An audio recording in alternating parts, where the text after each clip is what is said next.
Tonight on Rock Feed, we're joined by Hardy.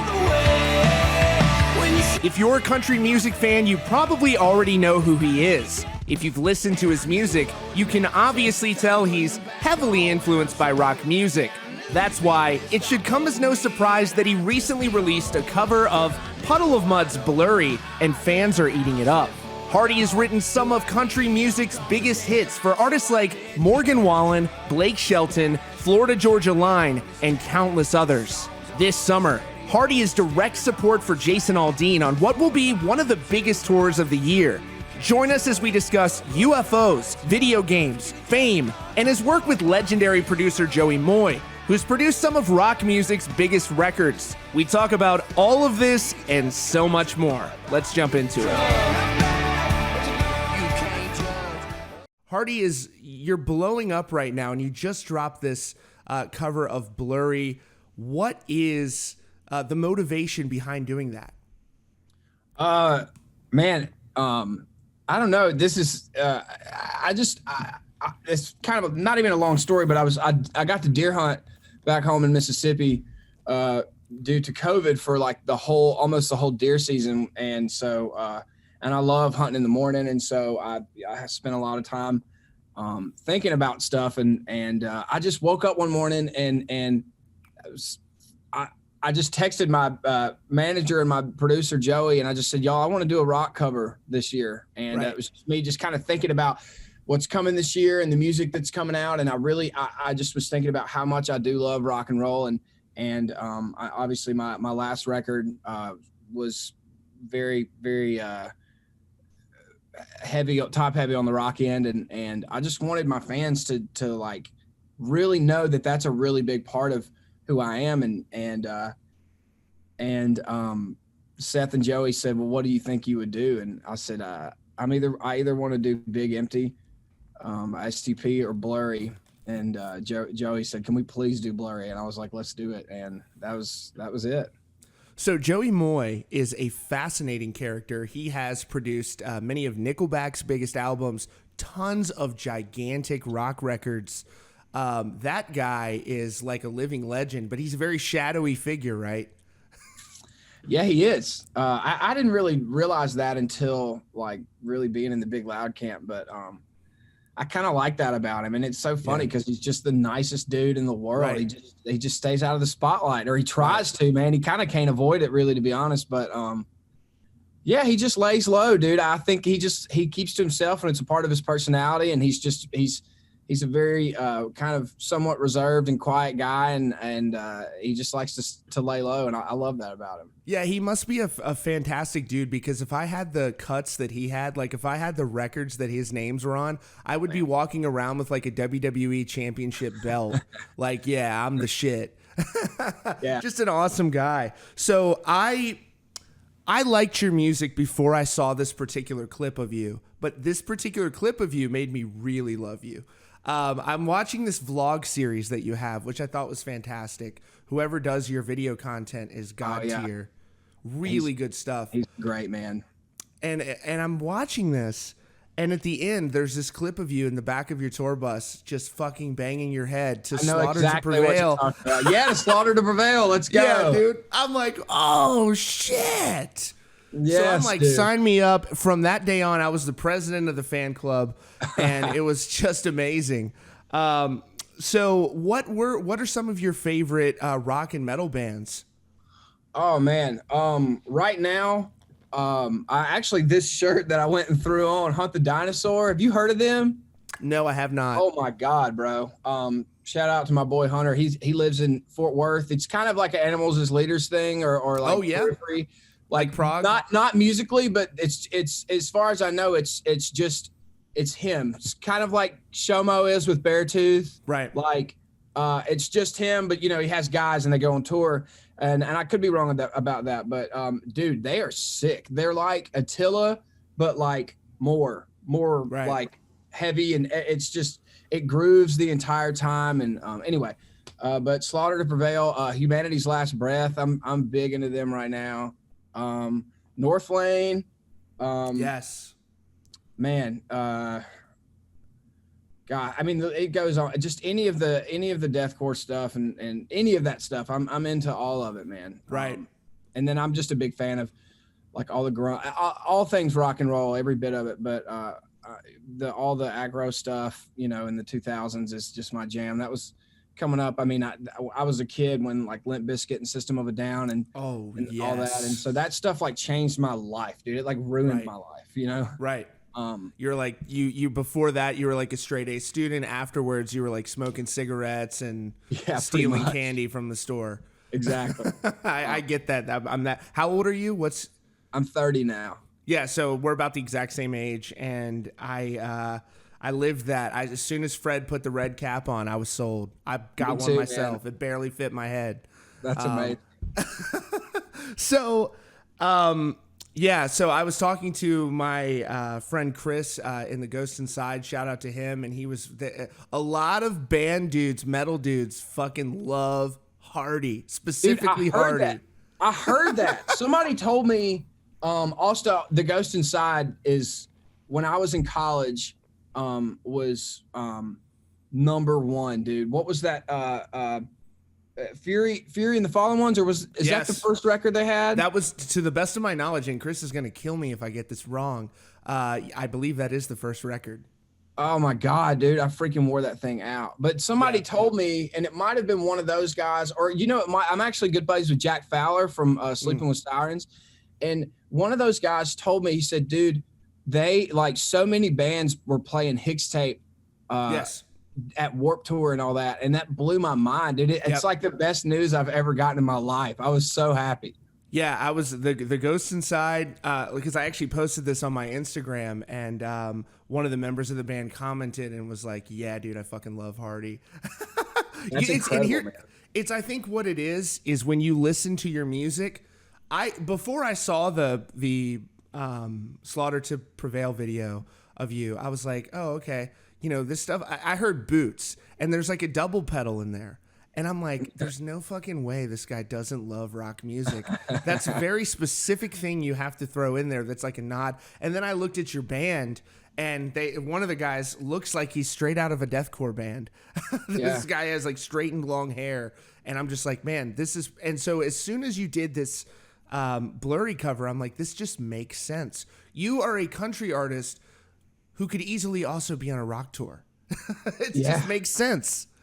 I love that, man. And I personally, I think like one of these days I would love to do that. I want to put out a rock record one day. And I mean, I love it that much, but, yeah, I appreciate it, man. And my band actually, my drummer is Jacob Durrett, and he drummed for that band out of Sacramento, Molotov Solution, back in the day. Oh, no shit. Yeah, he was their drummer, and he's in Nashville now. He's a songwriter. And my guitar player, Rhett, was in a band called Wretched. And anyway, we all were they a deathcore band? Was Wretched a deathcore band? I think that I think so. Maybe like. Because he looks like he was in one. They definitely were. They were like metalcore or something. I don't really know exactly what the correct term is, but yeah, they were definitely metal. So that's so great. We all love it, man. Yeah, you guys have a great stage presence. I still haven't gotten to see you live, but when that Jason Aldean tour comes through, man, I saw that shit. I got so hot. What's that like? Finding out. So you seem like a very down to earth guy. You seem like just a normal dude who loves the music, that got into it. You know, if your younger 17, 18-year-old self, you know, you're getting into college, you're like, fuck, what am I going to be when I grow up? What do you tell yourself when you find out your direct support for Jason Aldean and you're writing all these songs with Morgan Wallen, you're breaking records? What do you tell yourself? No, dude, I don't even know. I mean, I really don't. I especially like, I moved to Nashville when I was 19, and I don't know, man. It's all happened like in a big way and really fast, and it's still just surreal. I still to this day am like truly like pinching myself because of everything that's happening. But I don't know. I have no idea what I would tell myself. I would just be like, you better be thankful and lucky that you're here, because because it's been a really good couple of years for sure. Right. What do your parents think? Oh, they love it, man. They're taking it all in stride. Yeah, they moved up here to Nashville, and my sister lives up here, so we're all up here now, and they love it.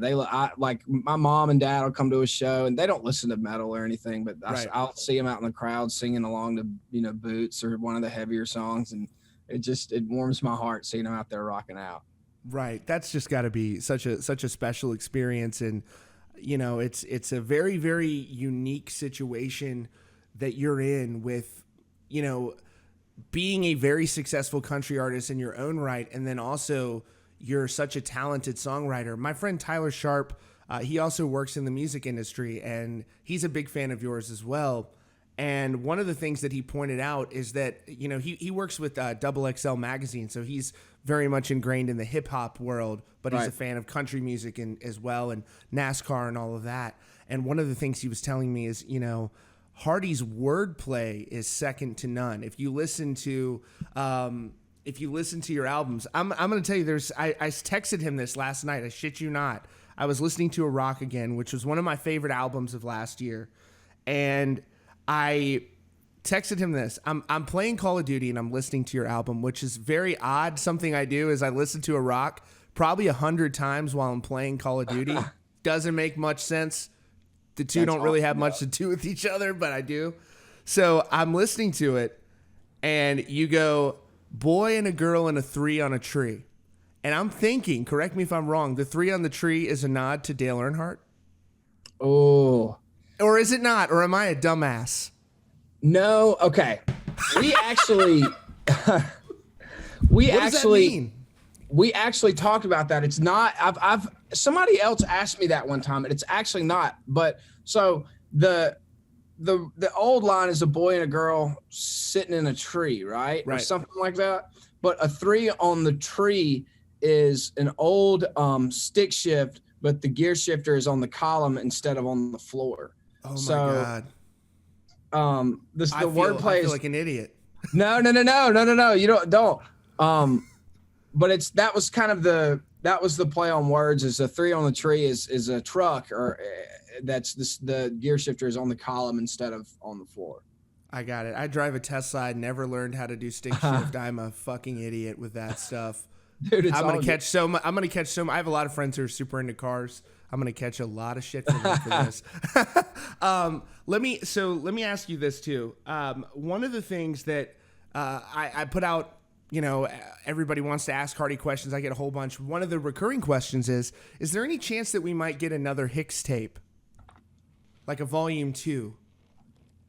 Yes, there's a pretty big chance. Ooh, there's a pretty big chance. I guessed it, baby. It might be in the works, folks. That's beautiful. That's great. Yeah. That was another thing that drew me to you is you got Zakk Wylde fucking ripping solos on your songs. It was just such a very unique aura to you. You have a very interesting ability where you'll be able to cross over from country to rock so easily and back and forth, and you're like very much a hybrid rock and country artist. Is that something that you made like a concerted effort to do? I think it was all kind of a part of coming into my own as an artist. Like, my first 2 EPs were, Rednecker was like what we led off with as far as a single, and it rocks. And, like musically it goes there a little bit, but I think it took a little bit of time for me to figure out that is the most like what comes naturally and it's not forced. You know what I mean? Right.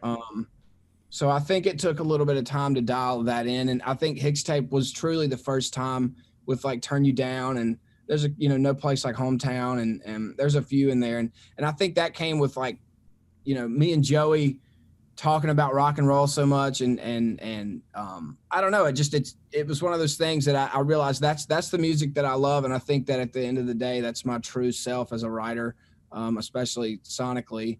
And so it wasn't there at first, I guess is the answer. It wasn't, I didn't say like, I want to be this like hybrid rock country guy. It just with this last record, it just kind of happened. And I told myself, and we all knew it, I was like, this is the sound. This is it for sure. Right. So you're going on tour with Jason Aldean, and this is a massive moment for you. You're very much blowing up.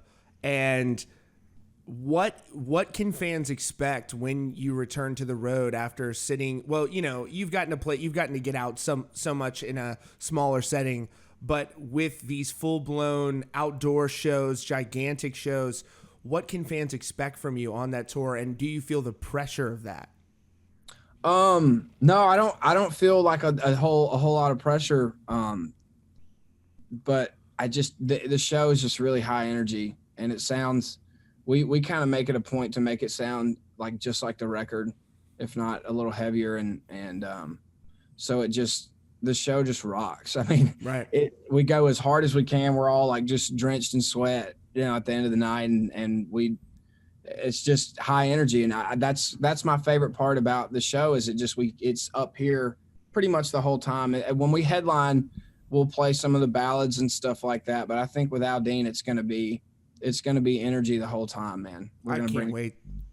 The tour's kicking off in Virginia Beach, which is very close to me. I'm going to be, I'm going to be drinking a lot of alcohol. I'm just going to leave it at that. I can't wait. Another thing that I wanted to ask, I like talking to people, friends of mine that are in bands, and it's an interesting dichotomy to me. You're a young dude. You remember when you were in high school, are people weird to you now that you've gone from being you just went from being a normal guy to being very successful? What's that like? Do you have a lot of people that bullied you in school that are like, hey man, what's up, bro? I'm a huge fan. Yeah, somewhat. Yeah. Thankfully I didn't really get bullied a whole lot in high school. But yeah, dude, people come out of the woodwork, and I think that happens to everybody. And what's funny though, I'm really blessed. Like when I go back to my hometown and go to like an event, like I played a golf tournament last year on my birthday, and at the end of the tournament one night they had a big band play, and like everybody from my hometown was there, and everybody was just so cool, and for the most part, with the exception of a few people, like just treated me like nothing had happened, and you know what I mean? Like, yep. And who are those few people? Have you ever thought about just telling them to fuck off, just straight up, Oh, I've thought about it many times. Yeah. It just, people do go kind of crazy though, man. And I don't, I get it. Like I 100% get it, but I don't know. For the most part, people have been really cool, but there's definitely some people that like hit up my dad, and they're like, "Hey, oh my God, Michael got a new number, and let me get his number and shit like that." That happens probably once a week, but it's just one of those things, man. It just happens. Yeah, there's a reason you don't have his number. Yeah. So you, as a songwriter, it's very interesting. You have a knack for that, for songwriting that definitely comes across. I have a lot of friends that are songwriters, a lot of people that are very talented, but it seems like it's something that comes naturally to you. When did you notice, like, shit, I can write some pretty good shit? When did you figure that out? I guess when I was like 17 or 18, I wrote like my first few songs, and I was going to a junior college in Mississippi, and I remember the moment, like the exact moment. I was sitting in my buddy's dorm room, and he had a guitar, and he was like, "You play guitar, don't you?" And I was like, "Yeah, a little bit." And he was like, "Play us something." And I played this song that I wrote, and it was like whatever. The song was whatever. But at the time,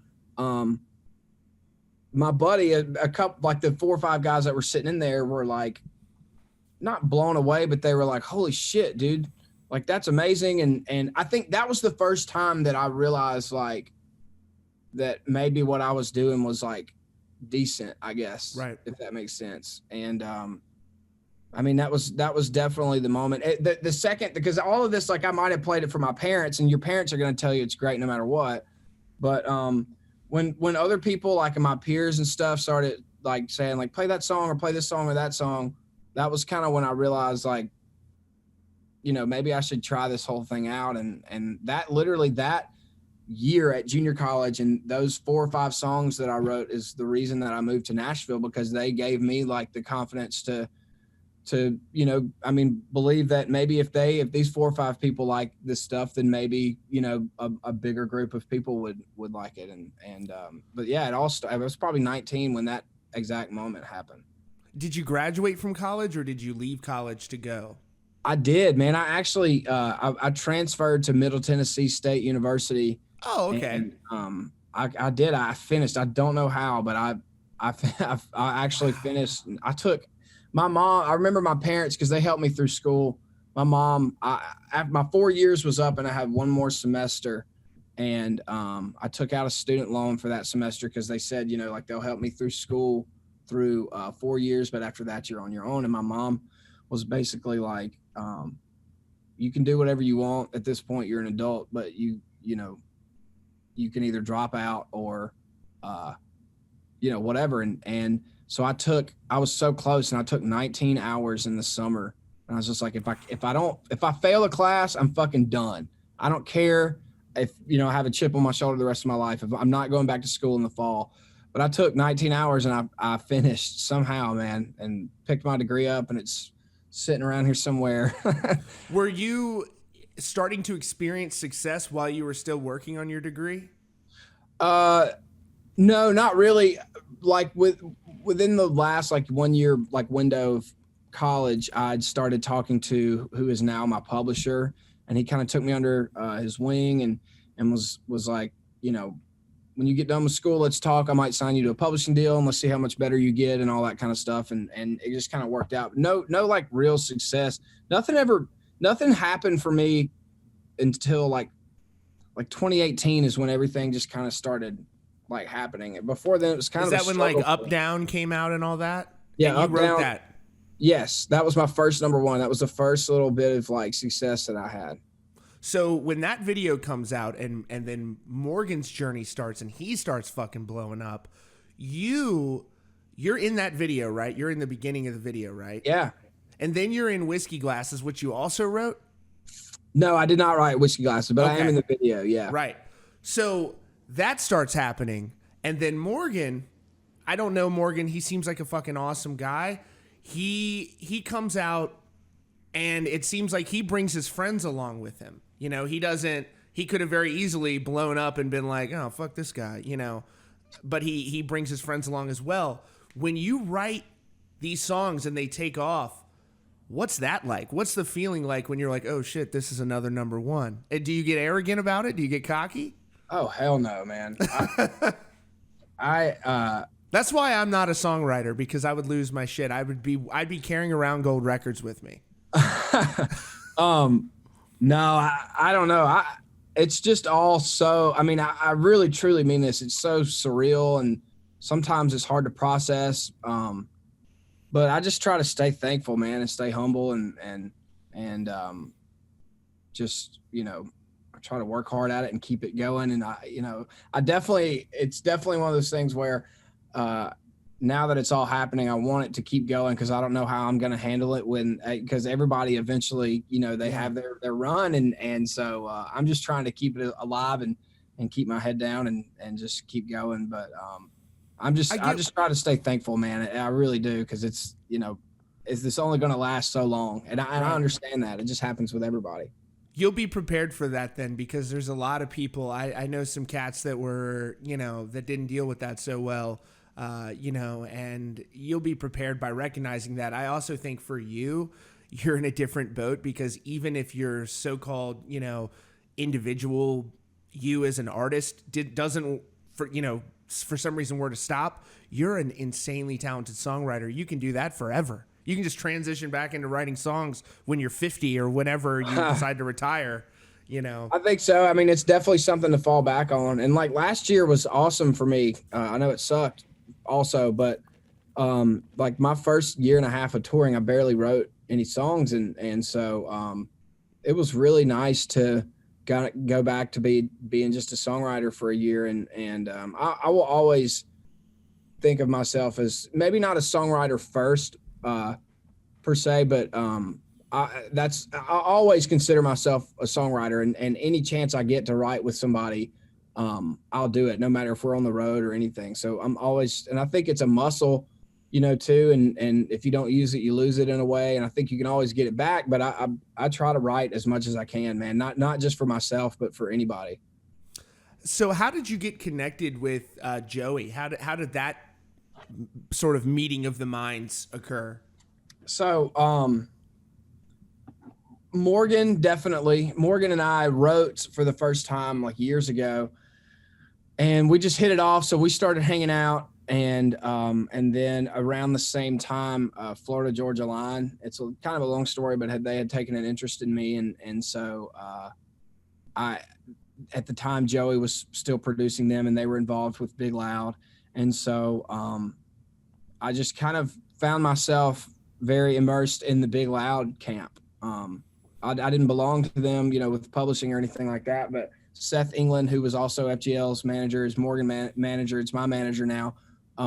We had all just started hanging out. They would be on the road and this and that. And then basically one day I got a call from Joey. I'd only met him like once, and I guess he got my number from Seth or somebody. And he called me out of the blue and just said, "Hey, this is Joey, and I just wanted you to know if you ever wanted to like put out a record or sign a record deal, like I would love to cut a record on you." And were you were familiar with his work at that point? Oh, dude, I've been a fan. I've known who Joey was since Nickelback. Yeah. Yeah. So I was and I've been such a fan of everything he's produced in country.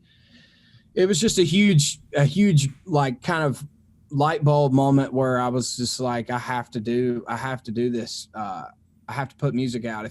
I just got done reading The Alchemist. And so I was like really hot on omens and opportunities and taking those opportunities. And so when that happened, I said, let's do it. And that was pretty much the end of that. The Alchemist, what is that? It's this book by, I can't think of the guy's name. I have it upstairs, but it's a book about this kid that travels from Spain to Egypt to find like this treasure, but it's just one of the most amazing books ever. And I think it's the second most translated book over the Bible. It's just an incredible book, dude. And it's all about, it has a lot to do with like manifestation. It's just a story. It's a third person story, but it has a lot to do with, taking opportunities and seeing omens and like your path in life. And it's a parallel to like life decisions and making the right decisions and manifestation and all of that. But really it's just telling a story. Dude, if you I read it in like 2 days. It's a short book. You should read it. It changed my life, dude. That book is incredible. Absolutely. And so you're reading this book and you're kind of, at that point, your career hadn't taken off yet. You're reading this book and you're like sort of manifesting your success into reality in a way. 100%. I mean, I think that was the first time that I had been conscious of like when opportunity presents itself to 100% take it, because there's a reason that happened. I think in a way I had always like at least been aware of it, but I knew, like, I don't know. I was very, very conscious of it after reading that book, and I just took it as a sign. Right. That makes sense. So, wrapping up here, I wanted to ask you about when you go out on tour and you perform and the crowd's there, you're back from basically not getting to play hardly any shows within the last year. What does that feel like when, you're in Virginia Beach, you come out on stage and there's fucking 20,000 people there or whatever? What's that experience like? Man, it's indescribable at this point. Last year was so tough, man. Just not just for me, but for like my whole crew, and nobody had jobs, and it was a really hard time. And so there's so many emotions that go into it, but just so thankful. And I've never been more pumped up to give the fans the best show ever, because they deserve it. And we deserve, to give everything we've got, because we know what it's like now to how it can be taken away like that, you know? And so, man, it's just incredible, dude. I'll never take it for granted. There was a time in 2019 where I was burnt out, and not that I was like giving up, but I just was like, man, I'd give anything to take a break. And then, you know, we got that in a way. And after a couple months or even a month, I hated it, and it was miserable, and kind of felt like I lost my sense of purpose. And so there's just it's very emotional, coming back, and I can't be more thankful. And thankfully we've gotten to play, like you said, some smaller shows, club shows here in the Southeast. And, it's been an incredible experience, and the shows have been great, and the crowds have been great. And I'm just over the moon to be back, man, truly. Well, you know, that's the thing about you, is you come across as a very authentic musician, and that comes across in your songwriting too. I think that there's a lot of, this is just my own personal opinion, I think in country music there are a good number of people who are like transplants from, like, you know, they're not true country. You know, it's like a pop artist, shit didn't work out in pop, so let's fucking slap a set of overalls on them and make them country. You seem to be really like, I mean, for lack of a better word, like just a redneck. You know, you seem to, in the best sense possible. I hope that doesn't offend you, but, you know, like, I'm not at all. I take it with pride, man. Right, for sure. You know, me too. So, my last question to you, I like to ask people shit that doesn't even have anything to do with music. Last question: are you following the stuff with UFOs? Are you seeing this shit right now where they're talking about it's the last thing I watched before I went to bed last night. What did you watch? You watched a documentary? Unacknowledged? No, I just watched, it was like somewhat of like a compilation thing of all the military stuff going on. Right. What are they calling it now? It's something else. UAP. Yeah. Yep. So Lou Elizondo, who was in charge of that program, I'm trying so hard to get him on the show. It looks like the interview is going to happen. And the Pentagon is coming out and saying, you know, yeah, these videos are real, things going 600 Gs that would decimate a human body if it was inside. You know, that's like 600 times or 500 times what the human body can actually handle. And I think it's crazy. The craziest aspect about this to me is that Tom from Blink-182 is like, since 1999, he's like, aliens are real, I can fucking prove it. And everyone's like, you're a dumbass. And then he turns out to be right. Yeah. So it's just a fascinating story to me. And I think it's going to have big implications on, I don't know. And I don't mean this in a weird way. It could be a foreign government. I just don't know what it is. And I think it's interesting. And I think it's weird that the world isn't paying more attention to that. I think the more light that we shed on it, the less people care about it. Right. Right. I think in our lifetime, we will learn a lot about what's going on. And I think personally that the odds of us being the only thing out there is ridiculous. I mean, I think truly there's just absolutely no way that there is not, you know, people out there or something. Right. I think it's ridiculous. Intelligent life. I think 1,000%, man. You know, I just think it's ridiculous if you think that we are the only people that exist in the universe. And I think we're going to learn about that. And I think it could be a good thing, man. You never know. I don't know. I have no idea, but I'm super into that shit, dude. I like time travel and all that stuff. Right. I know it sounds crazy, but I love that theory that if you could figure out a way to travel 1 million light years away and then look at Earth with a million whatever telescope, that you would see what Earth is like 1 million years ago, because it's still emitting the light you know, that theories like that. I love that shit, man. I could talk about that all day. Right. Like Interstellar and all that stuff. Like when I watched that movie, like my mind was just blown. It's insane. Well, I would love to have you back on sometime where we can go for 2 hours specifically about UFOs and UAPs.